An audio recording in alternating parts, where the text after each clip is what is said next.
The first sound is not the crack of rifles or the metallic slam of prison gates, but the faint shuffle of worn-out boots dragging across frozen soil. The morning air cuts sharp, carrying the weight of silence broken only by hesitant breathing. Female German prisoners, their uniforms ragged and their bodies weakened, stumble out of the wooden barracks with trembling steps. They had been soldiers' nurses, clerks, auxiliaries, women swept up in the machinery of the Reich, and now they were prisoners of war in the United States. No one among them expected mornings to hold anything but more hunger, more monotony, and more humiliation. Yet, on that day, in Camp Ruston, Louisiana, January 1944, a contradiction of senses struck like a sudden flame in darkness. It began with a smell, not the stench of decay or smoke, but the warm, almost impossible scent of freshly baked bread. The women paused, some clutching their coats tighter, others closing their eyes to be certain they weren't imagining it. The aroma drifted past guard towers, slipped through barbed wire, and crawled into the marrow of their exhaustion. It was the scent of a life they thought buried under rubble in Hamburg, Dresden, or Berlin, a life where a simple loaf could anchor a family table. In that moment, defeat and captivity merged with memory, cutting deeper than any enemy weapon. Bread in wartime, Germany had become symbolic of absence. By 1944, civilian rations had collapsed to a mere 100-200 calories per day. Rye loaves were stretched with sawdust or potato flour. Women remembered children fighting over half-rotten potatoes in cold apartments, mothers skipping meals so sons at the front might eat. To encounter abundance here, in the land of the so-called enemy, felt like a slap to their memory sharp, humiliating, undeniable. They shuffled onward under guard, hearts thundering more from confusion than fear. Some whispered to each other, disbelief cracking through their lips. Could the Americans truly be baking bread for prisoners, or was this a cruel trick, a test of their weakness? Their doubts dissolved as they reached the mess hall. Behind steel doors, ovens roared like furnaces of mercy. Giant trays, each holding 50 golden loaves, were hauled out by American cooks whose sleeves rolled high in the humid heat every 15 minutes. Another batch emerged, a rhythm as relentless as artillery fire, yet delivering nourishment instead of death. One guard, Sergeant William Carter, a baker from Ohio before the war, scribbled in his notebook that week, "They stare as though we perform miracles. But it is only bread. My mother used to bake 4 loaves every Saturday. Here, we bake 400. That scale was incomprehensible to the prisoners. America's wheat fields had yielded 1.2 billion bushels in 1943, an avalanche of grain beyond imagination. The women filed inside, bowls in hand, the air thick with steam and yeast. They reached out, trembling, toward slices of white bread not coarse, gray substitutes, but soft, thick-cut slices that glowed in the light of morning. For some, tears rose unbidden, the smell unlocking memories of kitchens long bombed to dust. Their war, their ideology, their sacrifices all seemed suddenly hollow before the quiet abundance of this enemy table. If you value stories like this, don't forget to like and subscribe. It helps preserve forgotten chapters of history. And as you watch, share with us in the comments, where are you watching from? And what time of day is it for you right now? Barbed wire was meant to divide, to humiliate, to remind every prisoner that escape was impossible. Yet each dawn proved that the wire could not contain what truly mattered. The smell of bread floated through the camp like a ghost. Slipping past every guard post and watchtower, it did not respect rules, boundaries, or uniforms. It crept into the bunks, settled in the fabric of the prisoners' clothes, and refused to be ignored. For the women, it was a torment and a comfort all at once, a reminder of hunger, but also of the very possibility of fullness. The kitchen itself was a revelation. Behind the mess hall walls lay a system that rivaled any factory. American Army bakeries, designed for efficiency, could produce more bread in a single morning than many German towns had managed in a week. In Camp Aliceville, Alabama, records show ovens turning out nearly 10,000 loaves daily. Dough was mixed in steel tubs large enough to bathe in, kneaded by powerful mechanical arms, and left to rise in perfect rows on wooden racks. The hum of machinery was constant, punctuated by the rhythmic thud of trays being slid into roaring ovens. To the prisoners, watching from a distance, it was an unimaginable sight. One woman, once a nurse from Cologne, whispered to her bunkmate that the loaves reminded her of Sundays before the war, when her father brought home a warm loaf from the neighborhood baker. That memory was instantly pierced by guilt, for she recalled how her younger brother starved during the siege of 1944. Here, the enemy seemed to multiply bread like a biblical miracle. The gossip among guards was blunt. American soldiers joked that the Germans eat better in camp than the folks back home with ration cards, and they were not entirely wrong. A U.S. infantryman's daily ration contained 4,000 calories, nearly 4 times the intake of a German civilian. The Red Cross and the Geneva Convention ensured that even enemy prisoners received fair portions. By contrast, women in Berlin often stood in line for hours for a single loaf, only to find the shelves empty when they reached the counter. In these camps, the act of baking bread was more than logistics, it was theater. Each tray sliding from the oven was an unspoken message. America's resources were inexhaustible, its will unbroken, its promises tangible. For the POW women, the irony was brutal. They had been taught to imagine Americans as decadent, weak, and undisciplined. Yet here was proof that the enemy possessed not only power, but also a strange kind of mercy. At night, when the guards patrolled the silent rows of barracks, whispers threaded through the darkness. Some women dreamed aloud of sneaking into the kitchens, just to press their faces against the loaves, to inhale the warmth directly. Others swore that if they ever returned home, the first thing they would do would be to bake bread, no matter how poor the flour. One diary later, recovered from Camp Rustin, reads simply, "The bread is the morning. Without it, I think the sun would not rise." The barbed wire still stood, but it had lost its meaning. The prisoners remained inside, yet the air itself was free, saturated with the smell that spoke louder than propaganda. The bread had crossed every boundary, and in doing so, it began to break another barrier, the wall inside their own minds. Bread was never just bread. It had faces behind it, hands behind it, and stories that lingered long after the ovens cooled. The prisoners soon learned that their captors were not anonymous machines, but men and women with their own rhythms of life. In Camp Aliceville, the bakery was run by American Army cooks, many of whom had been bakers, grocers, or farmhands before the draft.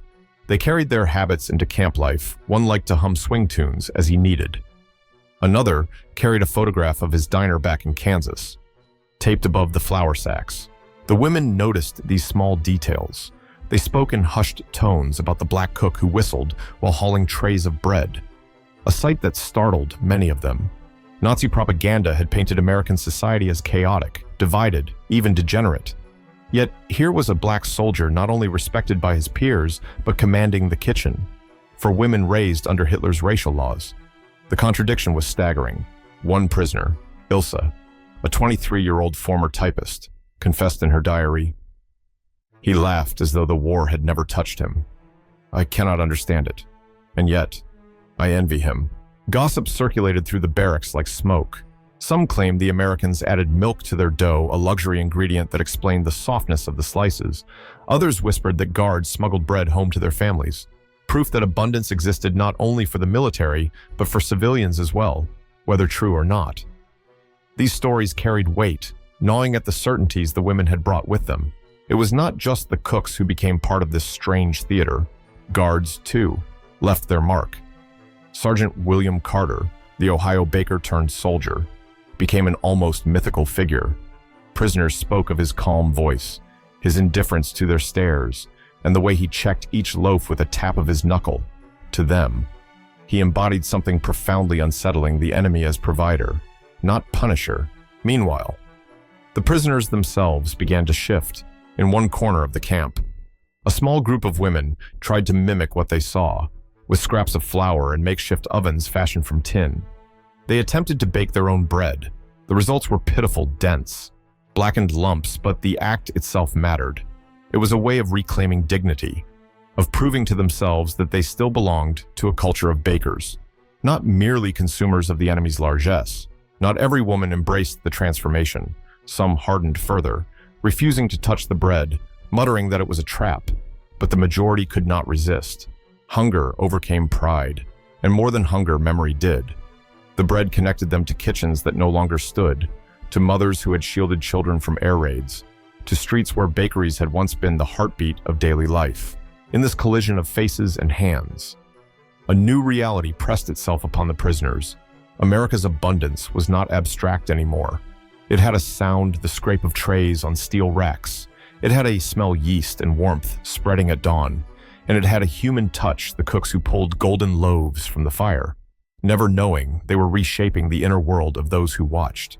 Numbers did not lie, and in the silence of captivity, statistics often cut deeper than bayonets.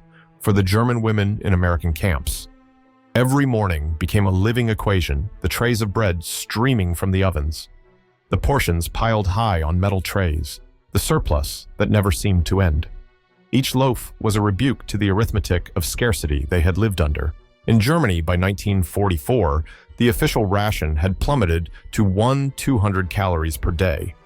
The bread allotted per civilian was scarcely 200 grams, often bulked with sawdust, turnip flour, or acorn meal. Contrast that with the staggering American scale in the same year. The United States harvested 1.2 billion bushels of wheat, a figure so vast that even the prisoners struggled to comprehend it. At Camp Aliceville, Alabama, records show production at nearly 10,000 loaves daily for women who once stood in ration lines that snaked around city blocks.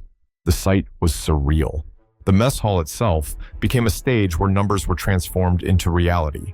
Each prisoner received not one thin slice, but several, thick and soft. Bowls of stew and milk often accompanied the bread, pushing daily intake for POWs close to 500 calories more than what many German soldiers at the front consumed. The irony was bitter here, in enemy hands. They were better fed than their own families back home. One diary entry from January 1945 at Camp Ruston reads, "I counted 5 loaves on the table, each as large as the ones we used to share among 10. America must be a land without hunger." Another prisoner, Anna, recalled her shock when she saw American children visiting the camp workers, casually nibbling sandwiches with thick white bread and butter, even the smallest among them. She noted, "Live as kings compared to our children." The gossip turned numbers into myths. Some swore that a single American farm could feed an entire German district. Others whispered that the U.S. produced a B-24 bomber every hour and a loaf of bread every minute. These exaggerations blurred fact with awe. But the effect was the same, a growing realization that their nation had misled them. The contrast to Germany was brutal. In Berlin, 85% of homes had been damaged or destroyed by Allied bombing. In Hamburg, children scavenged for scraps in rubble. By the winter of 1944, nearly 3 million German civilians were malnourished. Against that devastation, the American camp appeared almost like another planet. The bread became more than sustenance. It was arithmetic embodied. Each slice was a fraction of industrial might. Each tray, a multiplication of resources. Each crumb, a subtraction from Nazi credibility. In that quiet reckoning, the women confronted a truth more devastating than defeat on the battlefield. Their enemy had built a system so abundant that even its prisoners lived in excess. As one guard remarked with a laugh, "The only thing they're starving for is answers." And indeed, the women were. Each morning, the numbers spoke louder, dismantling illusions one statistic at a time. For the women in the camps, bread was no longer simply food, it was a weapon. An invisible battlefield where ideologies collided without bullets or bombs. Each slice of white bread handed across the mess hall line was an unspoken challenge to everything they had been told about America. The Reich had painted the United States as a nation of decadence, corruption, and weakness. Yet here, behind barbed wire, the so-called enemy fed them with generosity their own homeland could not match. The shock spread quietly at first. A prisoner from Stuttgart confided to her bunkmate that she felt more ashamed eating American bread than she ever had when saluting a Nazi officer. Another, a former nurse, admitted in her diary that the smell of the loaves made her long for Sundays before the war, when her family gathered around a table now buried under ruins. Ideology faltered in the face of warm bread and full stomachs. American officers knew the effect. They rarely preached, but the bread itself became propaganda more powerful than leaflets. By 1944, the US government produced over 20 million pounds of bread daily for its military, an abundance that radiated strength. The prisoners read the message clearly. This was not just a war of guns, but of capacity, of a nation whose factories and farms ran on rhythms impossible for Germany to equal. And still, the bread carried humanity. Guards often joked with prisoners in line, sometimes sliding an extra slice onto a tray. One remembered moment was when Sergeant Carter, the Ohio baker, winked as he dropped a piece of crust into a young woman's pocket, whispering, "For later." Small gestures like these lingered longer than orders shouted in drill yards. It was here that the silence of the barracks began to fracture. The women looked at one another, their pride crumbling with each loaf consumed. The bread had forced a question they could not escape: what exactly had they been fighting for, if the enemy could provide dignity in captivity? What did that say about the promises of their leaders back home? Now, dear viewer, pause with me for a moment. Imagine yourself in their place, stripped of certainty, offered sustenance by the very people you had been taught to hate. Would you eat with gratitude or with shame? And what would you tell yourself in the silence that followed? Share your thoughts in the comments below. The bread was more than nourishment. It was a mirror. And with each morning, that mirror reflected back not only the faces of the women, but the collapse of an entire belief system. Nightfall in the barracks was heavy, but it was never fully silent. After the guards' boots faded into the distance, whispers stirred among the rows of bunks. The smell of bread still clung faintly to their hair and clothes, lingering long after supper, sparking conversations they dared not have aloud in daylight. One woman, Marta from Hamburg, confessed that she dreamed of the ovens almost every night, not of escape or of Germany's victory, but of holding a warm loaf close to her chest. Another, Elise, mocked her quietly, saying that dreams of bread were pathetic, but the tremor in her voice betrayed her own longing. Gossip tangled with doubt. Rumors spread that American children ate cakes every week, that soldiers carried sandwiches in their pockets as casually as Germans carried ration cards, to women raised on scarcity.